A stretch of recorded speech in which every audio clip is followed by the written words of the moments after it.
Hello everyone and welcome to sleepy classes.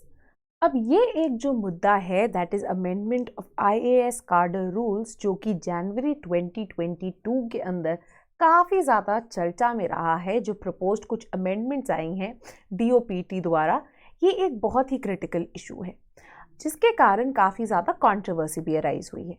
अब ये बहुत इंपॉर्टेंट है आपकी दो चीज़ों से। एक चीज़, अगर आप GS2 के अंदर गवर्नेंस की बात करते हैं, वहाँ पे भी ये बहुत ज़्यादा इंपॉर्टेंट है because civil services and bureaucracy वहाँ पे एक बहुत इंपॉर्टेंट टॉपिक है। Secondly, political science and international relations के इशू के अंदर भी जो है ये टॉपिक काफ़ी ज़्यादा इंपॉर्टेंट है, पर्टिकुलरली आपका जो IGP सेक्शन है पेपर 2 का। अब यहाँ पे बिकॉज आपके ब्यूरोक्रेसी, IAS, सिविल सर्विसेज जुड़े हुए हैं with the concept of federalism, right, as well as well functioning of a welfarist state. ये जो प्रपोज्ड रूल्स हैं ये बहुत ज्यादा इंपॉर्टेंट हो जाते हैं। नाउ अर्ली ऑन ही there is something that we should know, right. जब भी हम बात करते हैं सिविल सर्विसेज की, ब्यूरोक्रेसी की, हम एक चीज अंडरस्टैंड करते हैं दैट सिविल सर्विसेज या bureaucracy was something that the colonial masters had introduced in India. But हमें ये जो पॉलिटिकल पॉलिटिकल एग्जीक्यूटिव की जगह ये जो हमारा परमानेंट एग्जीक्यूटिव है उसकी वैल्यू बहुत अच्छे से तरह से समझ में आ गई थी, right, in the sense that for a good governance of the entire country ये सिविल सर्विसेज बहुत ही क्रिटिकल थे। Now very importantली, जब इंडिया बना भी, now unlike a lot of other countries से, अगर हम रशियन रेवोल्यूशन की बात करते हैं, US की बात करते हैं, इंडिया के अंदर जो नेशनल मूवमेंट थी, जो स्ट्रगल थी, काफ़ी ज़्यादा एक्सटेंडेड थी। And the kind of diversity जो इंडिया में एग्जिस्ट करती थी in terms of social diversity, in terms of religious diversity, in terms of political diversity, शायद ही कहीं और देखी गई हो, right. So in political terms अगर हम बात करें, ब्रिटिश इंडिया प्रोविंसेस थे and then princely states exist करते थे। रिलीजियस डाइवर्सिटी के नाम पे ऑलरेडी ही हमने एक पार्टीशन जो है विटनेस कर ली थी। तो एक जो बहुत ही important concern, and again this is something that time and again Granville Austin ने पॉइंट आउट किया है कि एक जो प्राइमरी कंसर्न था हमारे कॉन्स्टिट्यूशन मेकर्स का, वो क्या था? आपकी unity and integrity of India जो है उसको मेंटेन करके रखना। एंड यही एक एस्पिरेशन जो है हमारे प्रीएम्बल के अंदर भी पाई गई, and in the way that our federal structure was shaped, वो भी इन्हीं कंसर्न्स को मद्देनजर रखते हुए जो है शेप किया गया था। Now given the number of centripetal forces at work, right, जिनके कारण जो है काफी ज्यादा पुलिंग हो रही थी, राइट, काफी ज्यादा थ्रेट था of the nation falling apart, ये civil services as the steel frame of India became very very important in this regard. अब क्या है ये IAS कार्डर रूल्स, क्यों इशू चला हुआ है, एंड किस तरह से हम इसको कोरिलेट कर सकते हैं अपने ऑप्शनल एंड GS के लिए, उसको हम आगे देखेंगे। Now before moving forward, just to let you know कि PSIR के हमारे 2023 के लिए कोर्सेज आर ऑन। तो आपके पास दो ऑप्शन है, एक आप हमारा कॉम्प्रिहेंसिव कंटेंट कोर्स ले सकते हैं एंड दूसरा ऑप्शन है the complete mentorship course, right. अब ये क्या है दो कोर्सेज? ये कंटेंट कोर्स के अंदर आपको वीडियो लेक्चर्स एंड PDFs मिल जाएंगे। ओवर 300 लेक्चर्स है जो कि पेपर 1 एंड पेपर 2 के हर एस्पेक्ट को कवर करते हैं, ठीक है। सारे की सारी चीजें ऑफ द सिलेबस, जो भी चीजें आप देख सकते हैं, पॉइंट आउट कर सकते हैं, सब कुछ जो है यहाँ पे प्रोवाइड किया जाएगा। अपार्ट फ्रॉम दैट हमने एक और चीज जो है इंट्रोड्यूस कर ली है कि अब हमारी जो अपडेशंस है सिर्फ मेंस ही नहीं बल्कि मंथली बेसिस पे प्रोवाइड की जाएंगी, राइट। सो वी अंडरस्टैंड कि स्टैटिक कंटेंट तो आपके पास है, but as you are preparing और भी बहुत सारी चीजें होती जा रही हैं, तो उनको कैसे कवर करें। तो मंथली बेसिस पे at the end of the month आपको एक करंट अफेयर्स एंड अपडेशन के लेक्चर मिलेंगे, पॉलिटिकल साइंस से जुड़ी जो भी इंपॉर्टेंट चीजें हैं with scholarly arguments that you can use, ताकि आपका स्टैटिक कंटेंट और भी एनरिच हो जाए। उसके अलावा टेस्ट भी इसके अंदर इंक्लूडेड है एंड टॉपिक वाइज टेस्ट भी है, साथ में video solutions and model answer भी है। तो ये सब सब चीजें तो कंटेंट कोर्स में भी है, मतलब वीडियो लेक्चर्स हो गए, आपकी अपडेशंस हो गई जो कि मंथली प्रोवाइड की जाएंगी, सेक्शनल टेस्ट हो गए, टॉपिक वाइज टेस्ट हो गए, and video solution and model answer हो गए। मेंटरशिप कोर्स के अंदर आपको फर्दर चीजें प्रोवाइड की जाएंगी, that is of evaluation of test, right. तो आप थ्रू आउट द ईयर कभी भी ये टेस्ट लिख सकते हैं। 2023 मई तक आपके जो कोर्स की वैलिडिटी है, आप कभी भी अपने टेस्ट लिख सकते हैं, यानी इवैल्यूएट किए जाएंगे। साथ ही में आपको वन ऑन वन मेंटरशिप भी प्रोवाइड की जाएगी, firstly via a private Telegram group. अगर आपको उसके बियॉन्ड भी कुछ डाउट्स एग्जिस्ट करते हैं तो आपके लिए मेंटर्स जो हैं टेलीफोन पे भी अवेलेबल होंगे, जिनसे आप बातचीत कर सकते हैं। Again extremely well priced courses जो कि कहीं और आपको नहीं मिलेंगे। इनके बारे में और डिटेल अगर आप जानना चाहते हैं, you can always call on this number और reach out to us on sleepy.classes@gmail.com। अब चलिए आगे बढ़ते हैं। अब जैसे कि मैं पहले ही बता रही थी, जो सिविल सर्विसेज हैं एक स्टील फ्रेम ऑफ इंडिया की तरह तैयार किए गए to maintain the unity and integrity of the country, कि ये जो नई नई इंडिपेंडेंट हमारी कंट्री हुई है कहीं उसके टुकड़े टुकड़े ना हो जाए because of the kind of diversities, secessionist movements, political issues जो कि कायम चल रहे थे।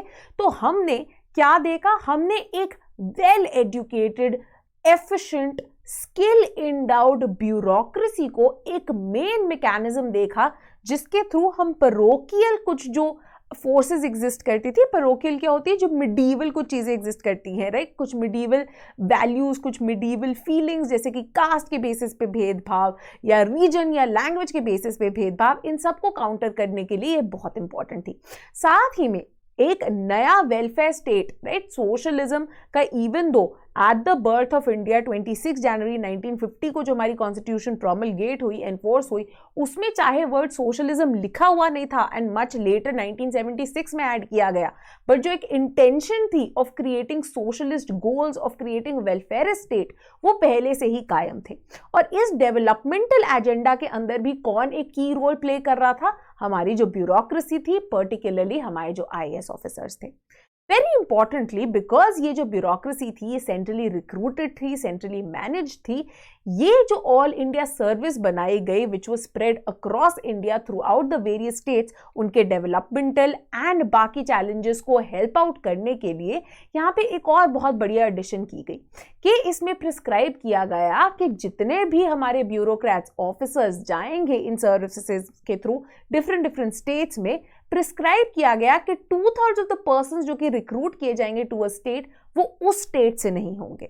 तो इसके थ्रू करप्शन एंड नेपोटिज्म को भी जो है कर्टेल किया जा सकता है। साथ ही साथ में यूनिटी एंड डाइवर्सिटी को भी बढ़ाया जा सकता है by giving people of different states a unique experience and insight into other states of India and thereby creating a feeling of brotherhood, fraternity and unity throughout the country. Now, अब हमें ये civil services, ये सारी चीजें जो है समझ में आ गई। अब एक बहुत बड़ा क्वेश्चन जो निकल के आता है कि इशू क्या है। जनवरी 2022 में department of personal and training जो है, जो कि एक तरह से मैनेज करता है हमारी ऑल इंडिया सर्विसेज को, उन्होंने एक प्रपोजल जो है मूव किया, which is the proposal to amend the IAS cadre rules of 1954, जिसके कारण काफी डिबेट एंड कंट्रोवर्सी अराइज हो गई है, leading to nearly 6 states such as West Bengal, Kerala, Tamil Nadu, raising these questions कि आप हमारे IAS ऑफिसर्स को, हमारी ब्यूरोक्रेसी को एक पॉलिटिकल फुटबॉल बनाना चाहते हो between the centre and the states. Now, before coming to the issue को किस तरह से ये हैम्पर कर रहे हैं कोऑपरेटिव फेडरलिज्म को, या what are the issues that these rules encounter, the first thing that we should know is कि आखिरकार ये रूल्स है क्या।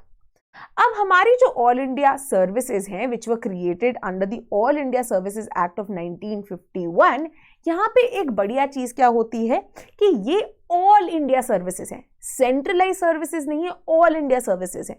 एंड किस तरह से हम इनको ऑल इंडिया सर्विसेज मानते हैं कि चाहे इनकी रिक्रूटमेंट सेंटर करता है, रिक्रूटमेंट कैसे करता है, यूपीएससी के थ्रू, यूपीएससी का एग्जाम लिखते हैं, उसके थ्रू जो है रिक्रूट होते हैं। तो सेंटर जो है is in charge of the entire recruitment process, but जो वेरियस ऑफिसर्स हैं उनको सिर्फ सेंटर के पास नहीं बल्कि सारे स्टेट्स में भेज दिया जाता है ये काम करने। Because at the end of the day अगर हम लीव आउट कर दे से कुछ मैक्रो इकोनॉमिक पॉलिसीज को, जो कि obviously centre is making all the rules laws implementing them, जितनी भी चीजें ग्राउंड लेवल पे करनी होती है, चाहे वो स्कीम्स की बात करें हम, चाहे वो सेंट्रली स्पॉन्सर्ड स्कीम्स हो, सेंट्रल स्कीम्स हो, कोई भी स्कीम हो, at the end of the day उनकी इंप्लीमेंटेशन कहाँ पे होनी है? ग्रास रूट पे, स्टेट लेवल पे। तो कोई भी स्कीम आप सोच लीजिए, ठीक है, स्वच्छ भारत अभियान हो गया, बेटी बचाओ बेटी पढ़ाओ हो गया, at the end of the day वो कहाँ हो रही है? स्टेट में हो रही है। और स्टेट में भी वो इम्प्लीमेंटेशन को कौन हेड कर रहे हैं? यही हमारे permanent executive which is the bureaucrats. Now very importantly ये इंश्योर करने के लिए कि यूनिफॉर्म स्टैंडर्ड्स, एक अच्छा प्रॉपर सर्विस जो है प्रोवाइड किया जाए टू द IAS ऑफिसर्स, इसके regarding provisions were made in the IAS कार्डर रूल्स ऑफ 1954। तो इसके कारण क्या किया गया कि स्टेट के अंदर तो हम भेज ही रहे हैं, बट ऐसी बात तो है नहीं कि सेंटर को नहीं चाहिए ब्यूरोक्रेट्स। सेंटर के अंदर भी बहुत सारे काम है, पॉलिसी फॉर्मुलेशन के, इंप्लीमेंटेशन के, जहां पे उनको रिक्वायर्ड है सीजन्ड, एक्सपीरियंस्ड, स्किल्ड ब्यूरोक्रेट्स की। तो यही प्रोविजन जो है इन रूल्स के अंदर प्रोवाइड किया गया। तो इंडियन एडमिनिस्ट्रेटिव सर्विसेज की जो रेगुलेशन है वो क्या कहते हैं कि एक सेंट्रल डेप्यूटेशन रिजर्व होगा जो एक्सीड नहीं करेगा 40% of the sanction duty post of a कार्डर या जॉइंट कार्डर को। मतलब किसी भी स्टेट का या दो स्टेट का इकट्ठे अगर जॉइंट कार्डर है, उनकी जो टोटल स्ट्रेंथ है ना, उनकी जो टोटल स्ट्रेंथ है, जो सैंक्शन ड्यूटी पोस्ट है, उनके 40% से ऊपर नहीं होगी, जिसके थ्रू एक सेंट्रल डेप्यूटेशन रिजर्व बनाया जाएगा, जिसके थ्रू जो ये स्टेट कार्डर के ऑफिसर्स हैं वो डेप्यूट किए जा सकते हैं, बुलाए जा सकते हैं सेंटर पे कुछ काम करने के लिए, वहां पे जो है अपना योगदान देने के लिए। अब क्या चेंजेस आए हैं या क्या ये नया प्रपोजल है जो कि आगे रखा गया है by the centre, by the DOPT? अब 4 मेन अमेंडमेंट्स जो है प्रपोज की गई हैं टू द IAS कार्डर रूल्स। तो पहली अमेंडमेंट जो कि कहती है, ये ऐड करती है कि सेंटर जो है, सेंटर डिसाइड करेगा कि एक्चुअल नंबर ऑफ ऑफिसर्स कितने हैं जो कि डेप्यूट किए जाएंगे to the central government in consultation with the state. And state ने क्या करना है? स्टेट ने एलिजिबल करना है नेम्स ऑफ सच ऑफिसर्स जिनको सेंटर में डेप्यूट किया जा सकता है। जो एग्जिस्टिंग नॉर्म्स थे वो क्या कहते थे कि स्टेट्स ने डिप्यूट करने हैं ऑल इंडिया सर्विसेज के ऑफिसर्स, इंक्लूडिंग जो आपके IPS ऑफिसर्स हैं, to central government at any point. ये जो टोटल स्ट्रेंथ है, हमने पहले ही पढ़ा था, टोटल स्ट्रेंथ के 40% से ऊपर नहीं हो सकती है। ठीक है, तो यहां पे अब क्या हो गया? सबसे उन्होंने बोल दिया है कि सेंटर बताएगा तुमको कि कितने नंबर ऑफ ऑफिसर्स जो हैं हमको सेंटर में रिक्वायरमेंट है। सेकेंडली, अगर कभी भी डिसएग्रीमेंट होती है कि सेंटर ने बोल दिया हमको इतने ऑफिसर्स की रिक्वायरमेंट है, एंड स्टेट को बोल दिया आप एलिजिबल जो ऑफिसर्स हैं उनके नाम जो है बताइए। अगर कोई भी डिसएग्रीमेंट होता है कि सेंटर ने बोल दिया कि हाँ जी हमको ये ऑफिसर चाहिए, राइट, एंड स्टेट कहता है, स्टेट इज कंफ्यूज कि स्टेट के लेवल पे भी वो ऑफिसर बहुत अच्छा काम कर रहा है, तो अब ये जो चेंज आया है क्या कहता है कि अगर कोई डिसएग्रीमेंट होती है तो matter shall be decided by the centre and state government, या कोई भी जो कंसर्न स्टेट गवर्नमेंट्स है, इधर स्टेट गवर्नमेंट 1 या फिर अगर जॉइंट कार्डर है तो 2 स्टेट गवर्नमेंट्स हो गई, उनको ये जो डिसीजन है सेंट्रल गवर्नमेंट का उसको इफेक्ट में लाना पड़ेगा with in a specified time. मतलब अब स्टेट गवर्नमेंट्स के साथ कोई कंसल्टेशन नहीं है, उनकी कुछ सुनी नहीं जाएगी, एंड जो सेंटर ने बोल दिया अब स्टेट्स को with in a given period of time, जो कि सेंटर बताएगा, से उन्होंने बोल दिया 1 महीनों में आप इस ऑफिसर को भेजो, तो स्टेट को जो है ये काम करना ही पड़ेगा। देन अगर स्टेट गवर्नमेंट ने डिले किया पोस्टिंग अ स्टेट कार्डर ऑफिसर को, जिसको बुला लिया गया है फॉर सेंट्रल डेप्यूटेशन, एंड ये नहीं देता इफेक्ट, क्योंकि सेंटर ने बुलाया, सेंटर ने बोला है कि आप ये ऑफिसर को भेजिए, एंड स्पेसिफिक टाइम में अगर स्टेट गवर्नमेंट ने नहीं उस ऑफिसर को भेजा तो ऑटोमेटिकली वो जो ऑफिसर है विल स्टैंड रिलीव्ड, एंड उनको जाना पड़ेगा सेंट्रल गवर्नमेंट के पास पहले जो है स्टेट गवर्नमेंट का NOC, जैसे करंटली स्टेट गवर्नमेंट का एक NOC चाहिए होता है, नो ऑब्जेक्शन सर्टिफिकेट, तो कोई वो नो ऑब्जेक्शन सर्टिफिकेट की रिक्वायरमेंट नहीं होगी। द फोर्थ चेंज जो कि लाया जा रहा है is that in a specific situation, right, एक specific situation, और वो specific situation क्या है बताया नहीं गया, specific situation at that very time आपको central government बताएगी। That's in specific situation जहां पे services of cadre officers required है by central government in public interest, तो स्टेट को तभी भी ये जो सेंटर का डिसीजन है उसको सुनना पड़ेगा एंड स्पेसिफिक टाइम में, जो एक स्पेसिफाइड टाइम है सेंट्रल गवर्नमेंट द्वारा ऑफिसर को भेजना होगा। तो अब ये जो सारे चेंजेस है इसके अंदर क्या बोला जा रहा है कि आपने जो स्टेट को एक बैलेंसिंग रोल दिया था इन terms of maintaining certain kind of autonomy in the services, वो सब छीन लिया गया है। अब सेंटर के पास कंप्लीट से आ जाएगा एंड स्टेट की पावर बहुत डिमिनिश हो जाएगी as far as transferring of officers is concerned. Now if there is so much of hullabaloo and there are so many state leaders protesting, what is the reason for proposing such a move or proposing such an amendment? Right, now there are both practical reasons, right, and there are also certain administrative reasons. Now सबसे पहले when we look at the practical reason, एक जो major issue जो कि point out किया गया है central government द्वारा is a decreasing trend in the number of officers who are coming to the center at joint secretary levels, right? So basically joint secretary and ऊपर की जो levels है जहाँ पे आपको अच्छे experienced IAS officers की ज़रूरत होती है, वहाँ पे the number of officers who are available for central deputation वो बहुत ही कम रह गए हैं क्योंकि many states are not meeting their CDR obligations। तो जितना एक कोटा उनको फुलफिल करना है, जितनी रिक्वायरमेंट है कि वो अपने स्टेट कार्डर से इतने number of officers central deputation के लिए भेजें, उतने नंबर जो है फुलफिल नहीं किए जा रहे हैं। And there is merit to this argument because we have data backing this. Now, if we compare the number of IAS officers जो कि central deputation के लिए available थे, that has dropped from 309 in 2011 to 2021 में 223. Now, what has happened is कि अगर हम current level की बात करें, it should have increased. तो अगर 2011 में ये 309 था, आज की डेट पे this should have been close to 370. But on the other hand, what has happened is that instead of increasing, this number has only declined. साथ ही में जो परसेंटेज ऑफ CDR यूटिलाइजेशन है वो भी नीचे गिर गई है from 25% in 2011 to nearly 18% now, right? So basically one also has to look at the fact that officers are not choosing to go for central recruitment, and there are a number of issues in here as well because बहुत सारे जो IAS officers, बहुत सारे bureaucrats जो से 70s 80s के अंदर सर्व करते थे, वो कहते हैं कि अगर हमें चांस दिया जाता सेंटर में डिप्यूट होने के लिए, we would have sprang on that chance. But आज के डे एंड एज में there is a reverse trend. लोग जो है अपने स्टेट में अपना एक नीश कल्टिवेट करके वहां पे अच्छे प्रमोशंस देखना चाहते हैं रादर देन द सेंटर। ठीक है, तो सेंटर की अब आर्ग्यूमेंट है कि because of these declining numbers the union government now does not have a sufficient number of officers जो कि उनकी पॉलिसी फॉर्मुलेशन एंड इम्प्लीमेंटेशन के अंदर मदद कर सके। बिकॉज आखिरकार जो सेंट्रल लेवल पे ऑफिसर्स बैठते हैं वो अच्छे सीजन्ड ऑफिसर्स होने चाहिए, राइट? तो सीजन्ड ऑफिसर्स ऐसे होंगे जो कि स्टेट कार्डर से आएंगे बिकॉज उन्होंने उन स्टेट्स में ग्रास रूट पे काम किया है। तो अगर ऑफिसर ने ग्रास रूट पे काम किया है, उन्हें रियलिटी पता है, एंड अगर आपको रियलिटी पता है, policy formulation will be better. ऐसी पॉलिसी होगी जो कि आर्म चेयर पे बैठ के नहीं बनाई गई but is backed by sufficient experience, and therefore there are chances कि जब इसको इंप्लीमेंट किया जाएगा ये बेटर परफॉर्म भी करेगी, right? So as far as center is concerned, as far as union is concerned, there are certain important reasons जिसके कारण ये सेंटर के अंदर जो है अवेलेबिलिटी कम है, जिसके लिए उनको ऑफिसर्स की रिक्वायरमेंट है।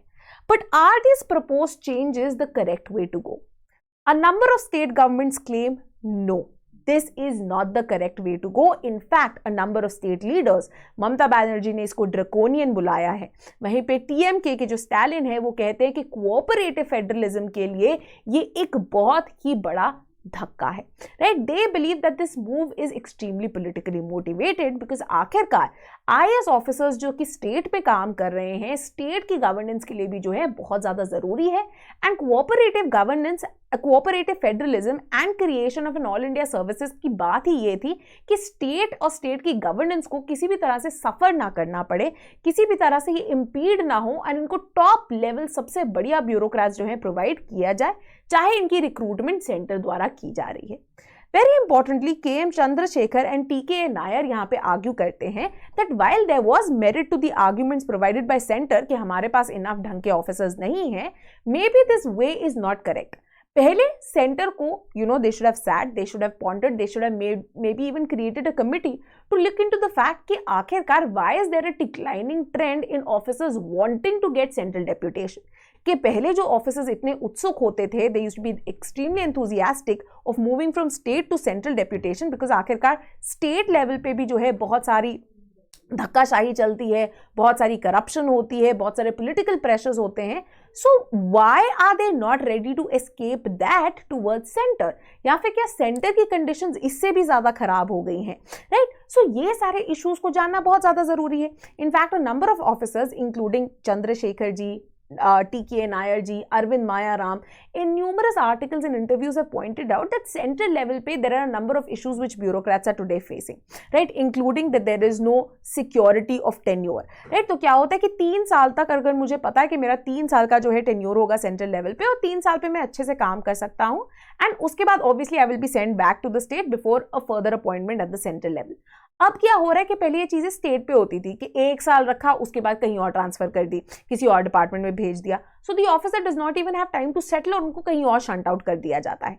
अब यही चीज जो है सेंटर में हो रही है। Similarly there are also issues with regard to empanelment system, जिसके कारण जो ऑफिसर्स हैं they aren't really happy with central deputation.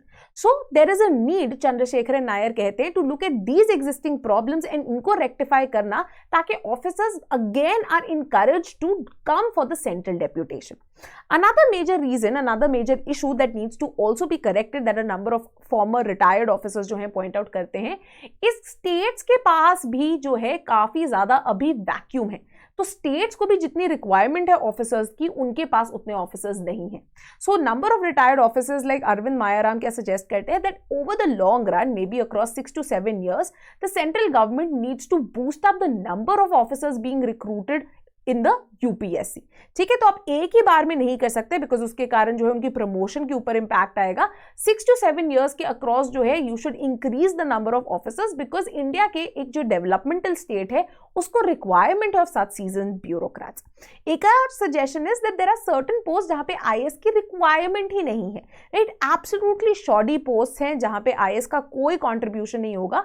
आप उन पोस्ट से जहां पे आईएएस डाल दिए जाते हैं, आप वहां से उनको हटाइए and central deputation and other important roles के अंदर डालिए, right. So for example horticulture department के अंदर आईएएस को बिठाया हुआ है, वहां पे आप किसी साइंटिस्ट एक्सेट्रा को डालिए एंड इन आईएएस को आप फ्री कीजिए, ताकि ये अपने टाइम के लिए जो और इंपॉर्टेंट काम है उनके ऊपर फोकस कर सके। साथ ही में वेरी इंपॉर्टेंटली स्टेट्स का एक और इशू है, वो कहते हैं कि आईएएस ऑफिसर्स जो हमारी ग्रास रूट गवर्नेंस है, overall functioning of the states है, इंप्लीमेंटेशन ऑफ पॉलिसीज है, उनके लिए बहुत इंपॉर्टेंट है। अब पैंडेमिक के टाइम पे ही हमने रियलाइज कर लिया है कि आखिरकार it was these IAS officers who were on the ground, right. ये देख रहे थे कि किस तरह से क्वारंटीन की फैसिलिटी हो रही हो, प्रॉपर जो है मेजर्स लिए जा रहे हो फॉर आइसोलेशन, किस तरह से hospitals and medical facilities available करवानी है, ये सारी चीजों के अंदर जो है bureaucrats were at the front lines, right. So कई officers who are performing very good task, अगर आप सडनली उनको स्टेट से उठा के सेंटर में भेज देंगे, स्टेट तो विल बी लेफ्ट बेरेफ्ट कि हमारे लिए एक इतना अच्छा ऑफिसर अभी यहाँ पे काम कर रहा था, हमें अभी उनकी जरूरत है, और आपने एकदम से पुल आउट कर लिया, तो स्टेट के लिए कितना बड़ा वैक्यूम क्रिएट हो जाएगा जो कि वो अभी फुलफिल नहीं कर पाएंगे, राइट। तो this is another issue which has been pointed out by states. In fact बहुत बड़ी कंट्रोवर्सी हुई थी, राइट, रिसेंट टाइम्स में ही वेस्ट बंगाल में जब इलेक्शंस हुए थे 2021 में, तो वेस्ट बंगाल के जो चीफ सेक्रेटरी थे उनको सेंटर ने डेप्यूटेशन पे बुला लिया था, and West Bengal just put its foot down and they refuse to send him, right. तो ये इश्यूज जो है टाइम एंड अगेन अब क्रॉप अप कर रहे हैं सेंटर एंड स्टेट के बीच में।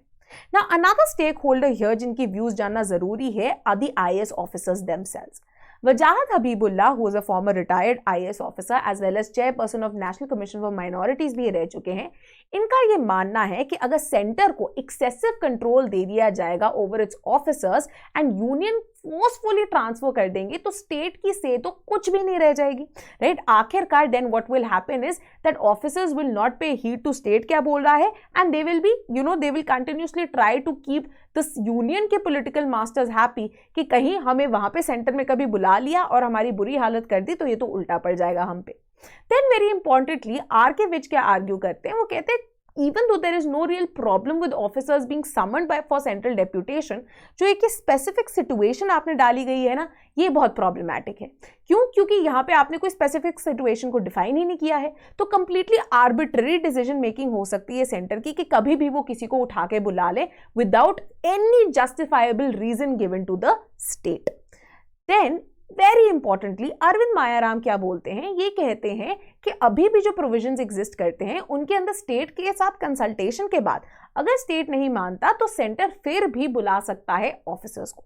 हाउएवर ये जो नई अमेंडमेंट्स है ये कंसल्टेशन के प्रोसेस को कंप्लीटली थ्रू आउट कर देते हैं आउट ऑफ द विंडो, जिसके कारण जो एक ड्रीम था जिसके थ्रू B.R. अम्बेडकर जी ने आखिरकार क्या इन्विसेज किया था कॉन्स्टिट्यूशन में, an all India service, a service which will ensure unity and integrity of the country, a service which will ensure cooperative federalism in the country, all of this will be thrown out of the window and instead we will have an excessively centralized service which will end up doing more harm, right, doing more harm than being a cure for the present malady जो कि exist करती है, right। So ये सारे issues को जानना, इनके ऊपर ponder करना is very very important। Hopefully आपको ये सब समझ में आ गया होगा। You will now know people who you can coat and किस तरह से आप इनको फेडरलिज्म के, गवर्नेंस के, इन सारे इश्यूज के साथ कोरिलेट कर सकते हैं, right. So this was all today. साथ ही में very importantly a good task for you, आपने पॉइंट आउट करना है सबसे पहले the advantages of having an all India services and क्या इश्यूज एग्जिस्ट करते हैं हमारी ऑल इंडिया सर्विसेज की फंक्शनिंग में। 3 पॉइंट्स ईच आपने हमें नीचे कमेंट्स में बताने हैं and we will get back to you with feedback कि किस तरह से आप और इनरिच कर सकते हैं अपने आंसर्स को, right. So thank you and keep watching sleepy classes.